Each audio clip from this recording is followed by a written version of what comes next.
Hello, welcome back to my YouTube. In case anyone is wondering, yes, this will be another video where I'm struggling with the camera and looking at myself in the viewfinder because this weekend I turned 34 years old. So I'm a little bit ancient. I still haven't gotten into the habit of looking at the camera. I'm talking to myself, and myself is over here, so I'm sorry. Um, Thought I would do a little update video. I haven't made a YouTube video in a couple months, I think. Hoping to just get this all out. One shot sit down video because I'm lazy. You can see here my cat Monkey. He's still kicking, having himself a little nap. And yeah, guys, I haven't been on in a couple months. And my life has just kind of been, I mean, not to be dramatic, but it's been kind of one disaster after another, to be perfectly honest with you. Let me just, real quick, I'm just gonna go through some shit that's happened in the past. It's like May 31st, it's the end of May, since the beginning of April, okay? Um, I had to get an endoscopy. If you recall from my previous videos, I was talking about this weird stomach problem I've been having. I talked to my doctor, and I'd been on medicine for 2 months and it hadn't cleared it up.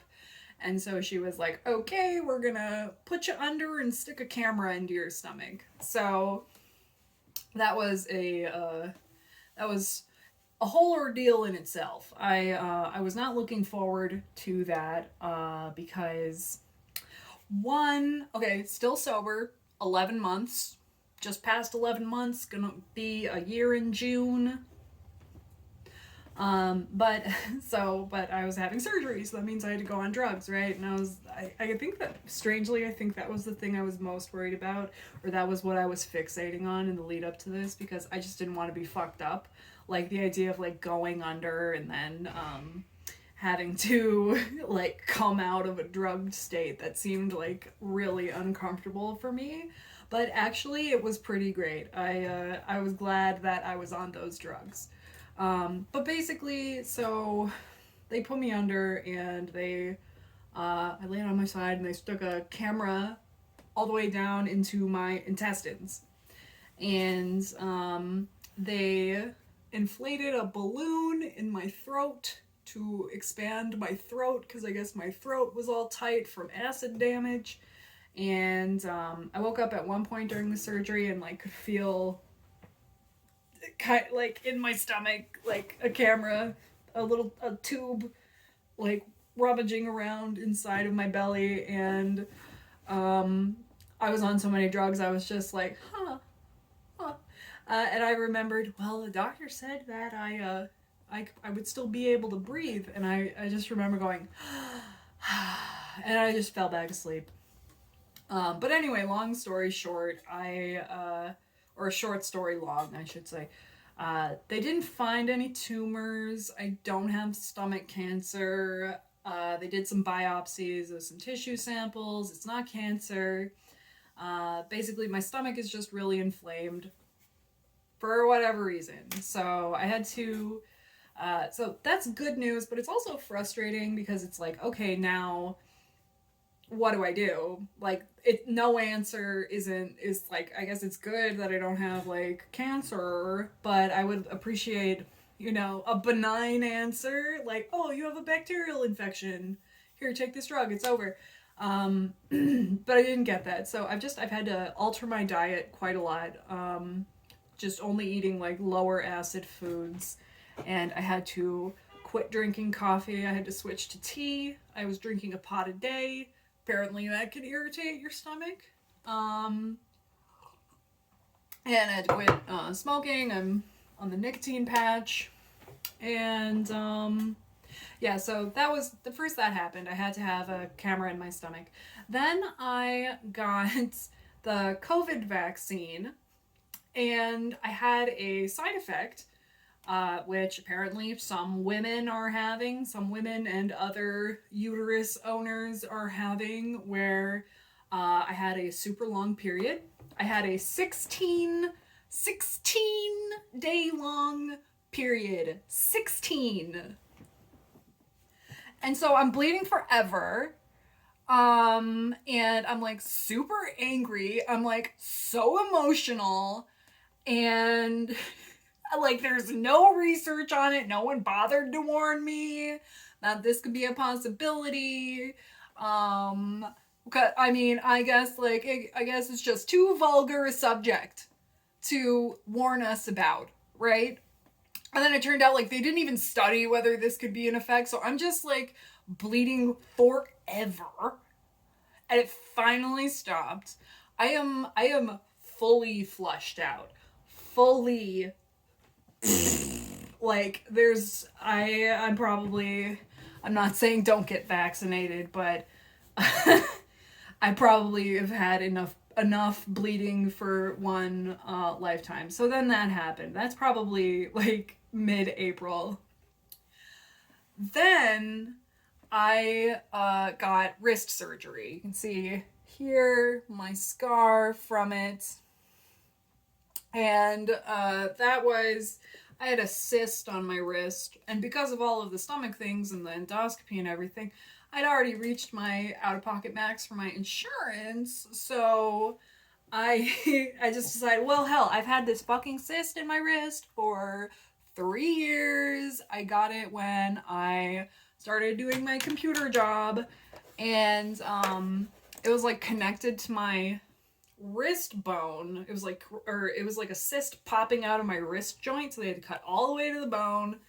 And another thing where I had to go under anesthesia, and they gave me some shots in my shoulder right here, nerve block, made my entire arm just dead. And I had to have my arm in a sling, and I was being a dumbass because I thought it was funny, so I was like taking my dead arm out of the sling and just like dangling it in front of my sister, like, because I think I'm hilarious. And so I gave myself a shoulder problem on top of the shoulder problem I already had, and now I have like a scar, and I have to do hand therapy exercises, like physical therapy for my hand every day, because my wrist still isn't healed. Like, it hurts to do that. It hurts a lot to do that. And so my wrist actually, even though I had this surgery like probably a month ago at this point, I still it feels worse than it did before still. I'm hoping that once I actually get through the physical therapy, I'm gonna be able to actually get some relief. Tomorrow they gave me this squishy baseball that I have to start doing like exercise where I like roll it and like squeeze it and stuff, and then I have to start doing like some weights on my wrist and stuff. So I had wrist surgery. Then that was probably like the beginning of May, late April, something like that. Then on Mother's Day, while I'm still recovering from wrist surgery, I totaled my car. It just kind of has not ended for me. I totaled my car. I was driving on the highway. I was going to Mother's Day. I had bought my mother a toy mallard duck, squeaky mallard duck, because she got a new puppy. And so it's a present for the dog. Because, I mean, what do you get your mother for Mother's Day when you have a strained relationship? It's a present for the dog! Your new dog! So I'd like gone to Target. I was like, and I was heading to her house. I was driving down the highway here in Minneapolis in this horrible multi-highway crisscross area near downtown. And I was driving in the left lane, maybe going a little too fast. Not by much. Maybe going like 65, 70 and like a 60-ish, you know. And, but I'm trying to get, I'm late. Anyway, so I'm in the fast lane. The person in the middle lane, like sort of right in front of me, puts their signal on like they're gonna merge into my lane. But my car is fully like halfway into their merge space, right? So I'm like, they're not gonna merge. But they did. and they started merging into my car. I kind of like hit the brakes and swerved. I was listening to Reelin' in the Years by Steely Dan. And so I swerved and I hit the brakes and I kind of like lost control of the car and I hit the highway median. So I smashed the front of my car. I'm fine.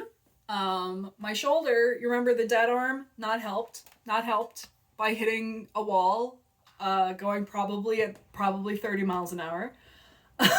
um, and so I'm stuck in the middle of the highway. Cars, both directions, people just staring at me. And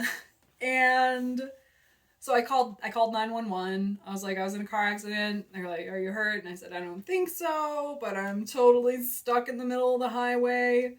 It took an hour for the Minneapolis police to show up. Thanks, fellas.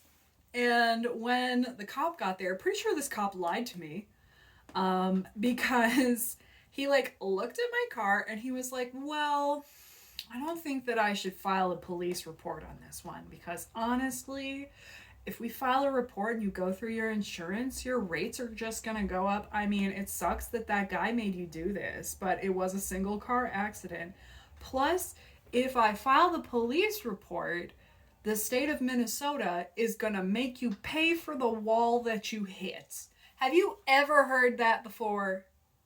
Because to me, that just reads as this cop didn't want to fill out paperwork.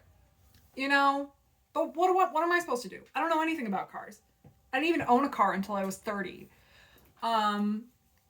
So he was like, let's see, does it still turn on? Does it still drive? I was like, yeah. So he just had me drive off with the front of my car smashed. I took it to a body shop. They told me it'd be $3,000 to fix, which is more than I paid for the car. And so it's just total loss. And it's not, I mean, technically it does drive, but like one of the headlights is totally smashed in. Like I have no turn signal. I can't drive it at night.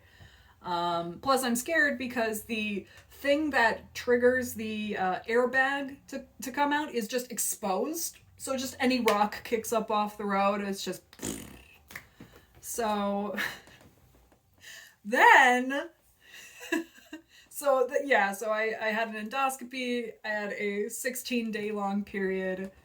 I had wrist surgery. I totaled my car. And then I bought a car from my brother-in-law. And this whole car buying process was kind of a nightmare. Like, they were really nice. They were like, hey, we'll sell you this car that we have just sitting in the garage.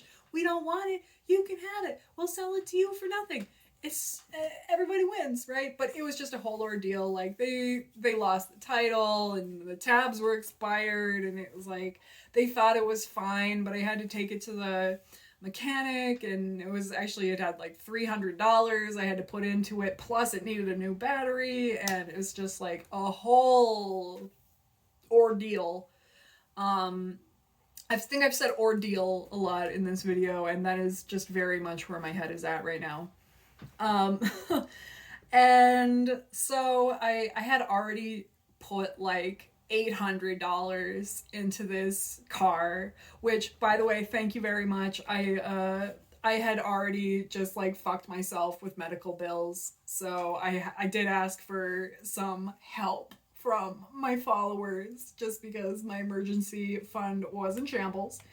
But yeah, so I'd already dumped like $800 into this car, which is what I had estimated that it was gonna be, but I hadn't even like transferred the title. I hadn't even paid for like the new registration that I'm gonna need when I transfer the title, or the insurance or anything. So anyway, so I spent $800 on this car, bring it home, like first week I have it, somebody broke into my car. I still have the smashed one out in the parking lot too. Oh, didn't touch that one. No, they just broke into my new rusted 2002 Honda. that it looks like a piece of shit. Okay, I own this car. I'm fine to say that. It looks like a piece of shit. What did they think they were gonna find? Literally peeling bumper stickers, rust on both ends. They smashed the window. Of course, they got nothing. I don't keep anything in my car. And, well, they opened up the glove box. They found the first aid kit. So if they need, you know, a Band-Aid or something, I'm glad that I was able to help them out. So that was another $400 to put a new window in the car that I don't even technically own yet, because I haven't transferred the title, because it takes weeks to get in at the DMV. And I think that's the end of my litany of grievances for the months of April and May, I think. Endoscopy, had to change my diet, had a 16-day long period, had wrist surgery, and totaled my car, and then my new car got broken into. So it was my birthday this weekend. I'm turning 30, or I am now 34 years old, having very 34-year-old problems. And I had a really good time, actually. We went to the Science Museum, and when we got in there, we noticed that there was people weren't wearing masks, or some people weren't, and so we asked the staff. We were like, hey, do we have to wear a mask? And they said it's strongly recommended, but it's not required. And me and my friend were both fully vaccinated, so we just walked around a museum with no masks on, lots of people around, some of them not wearing masks, most people wearing masks and looking at us like we were assholes, but we are fully vaccinated. If I'm allowed to do this, I'm not a danger to anyone. I realize that, you know, you can't tell if someone is vaccinated just by looking at them, but I am. So I did it, and it felt great. It felt amazing. Walking around with my face. Look at it. And it was pretty fun. I mean, it's like the the Minnesota Science Museum is very geared towards children. So there was it's just nonstop interactive science experiments that I fully indulged in like a child.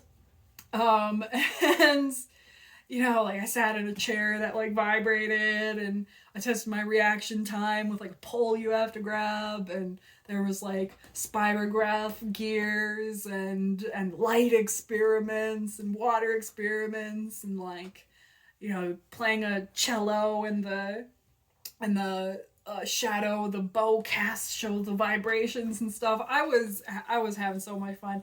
And I also saw a mummy, which has a special meaning for me, because when I was a kid, this is the last time I was there. This is probably 1995. I went to the Minnesota Science Museum with my elementary school class, and we saw this mummy, and I had this existential elementary school moment where I was like, that's a dead person.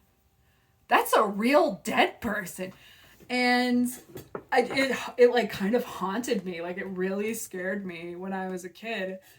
And so I saw this mummy again. I took a selfie. It's probably disrespectful, but I did it. I took a selfie with the mummy. And then afterwards, we went to this place called Casetta's, which is this beautiful Italian restaurant that's sort of cafeteria style. We sat out, again, no masks, just walking in, just breathing on the sneeze guard. Got some pizza, and we went and sat on a balcony. It was old Italian music. It was really, really nice. And I was just out living my life. Then I went to a different dinner with my family, and we went and saw a movie called Playtime, which was really interesting. It's a 1968 movie, French movie, and I don't even really know how to describe it. It's like basically there was almost no main character. There was like, it was like 100 micro characters shoved into a movie. And it was just like, there was almost no dialogue. It was just, how do I even describe it? I don't know. It was just like gag after gag after gag after gag. It was just visual gags, as many as they could fit into a 2-hour movie. I'm doing a horrible job of describing it. It's really one of the strangest movies I've ever seen. I really recommend it. It's like it's not a belly laugh kind of movie. It's like a sensible chuckle kind of movie. But it was so interesting what they did. I know, that's a really compelling explanation of the movie. Anyway, so then the next morning, yesterday morning, for my actual birthday, I went bowling with my family. I went with my sisters and my niece. And, oh, by the way, one good thing that happened in the past couple months is, guess what? My sister is pregnant again. And so I'm going to have a nephew, James. We're trying to decide on some nicknames. Jamie, Jimbo, Jimbles, Jimmy.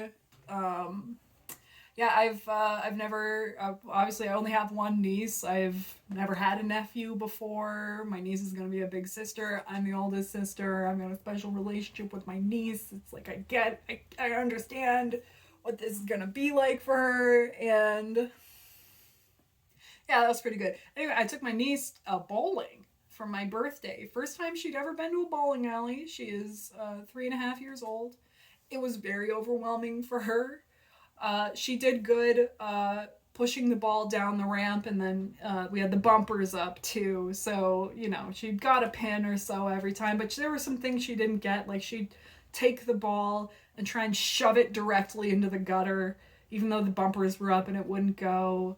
She threw the ball at one point and got pretty embarrassed because everybody was like, whoa, no, don't do that. But yeah, and so I saw my mom and my aunt and my sisters and all that. Well, anyway, so that's my life update. I did my 10-day journaling project yesterday. I reviewed the past 10 days, and my goal for the next 10 days is I want to be more connected to the present moment. I've been, just with all the shit going on in my life, I've been really distracted and like just kind of clocking out of my life. A lot of being distracted on social media.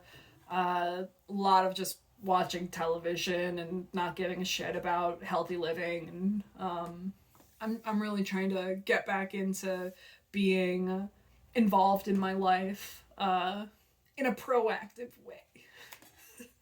I got back into therapy. And I'm gonna try and go on a date, and I'm gonna talk to my therapist about that issue because I'm still very scared. And that's my update. Thank you for watching my YouTube. Okay, bye!